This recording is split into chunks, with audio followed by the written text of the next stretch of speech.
इस वक्त की बड़ी खबर आ रही है। भारतीय निर्वाचन आयोग ने लोकसभा चुनाव के तारीखों की घोषणा कर दी है। आपको बता दें, इसके साथ ही पूरे देश में आदर्श चुनाव आचार संहिता लागू हो जाएगी। वहीं चुनाव आयोग लोकसभा के साथ साथ 4 राज्यों के विधानसभा में चुनाव की घोषणा हो गई है। वैसे में देखना होगा कि जिस तरीके से 19 अप्रैल से चुनाव लड़ने का जो महासंग्राम है वो तेज हो चुका है। वैसे में देखना होगा कि चुनाव आयोग किस तरीके से बिगुल बजाता हुआ नजर आता है। आज दोपहर प्रेस कॉन्फ्रेंस के चुनाव की तारीखों का ऐलान किया गया और वहीं राजीव कुमार ने बताया कि इस बार लोकसभा चुनाव जो हैं वो 7 चरण में कराए जाएंगे। उन्होंने ये भी बताया कि चुनाव को लेकर सभी तैयारियां पूरी हो चुकी हैं। इसके अलावा पोलिंग बूथों पर सख्त सुरक्षा व्यवस्था के इंतजाम किए गए हैं। आपको बता दें, इस लोकसभा चुनाव में 7 चरण होंगे। वहीं चुनाव आयुक्त ने कहा कि इस बार 19 अप्रैल को लोकसभा चुनाव शुरू होंगे और 4 जून को नतीजे आएंगे।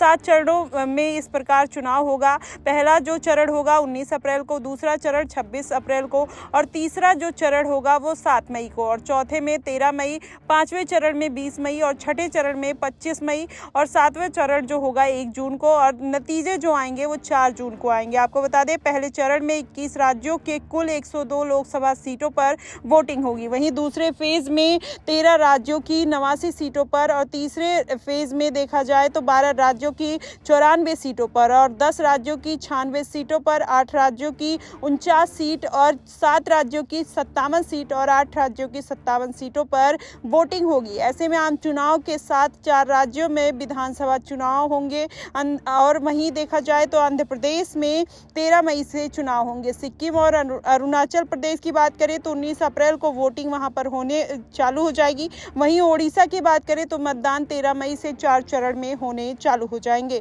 हरियाणा, हिमाचल, झारखंड और यूपी समेत 26 विधानसभाओं में उपचुनाव होंगे। आपको बता दें, मुख्य चुनाव आयुक्त राजीव कुमार ने कहा कि देश में 96.8 करोड़ वोटर्स हैं और 10 लाख से ज्यादा बूथ वोटिंग के लिए होंगे। राजीव कुमार ने कहा कि हमारे देश में चुनाव के लिए पूरी दुनिया अब नजर रखे हुए है। जिस तरीके से उन्होंने कहा कि इस बार 1.8 करोड़ मतदाता पहली बार वोट करेंगे और कुल 21.5 करोड़ युवा वोटर्स होंगे और वहीं पुरुष मतदाताओं की जो संख्या है वो 49.7 करोड़ है।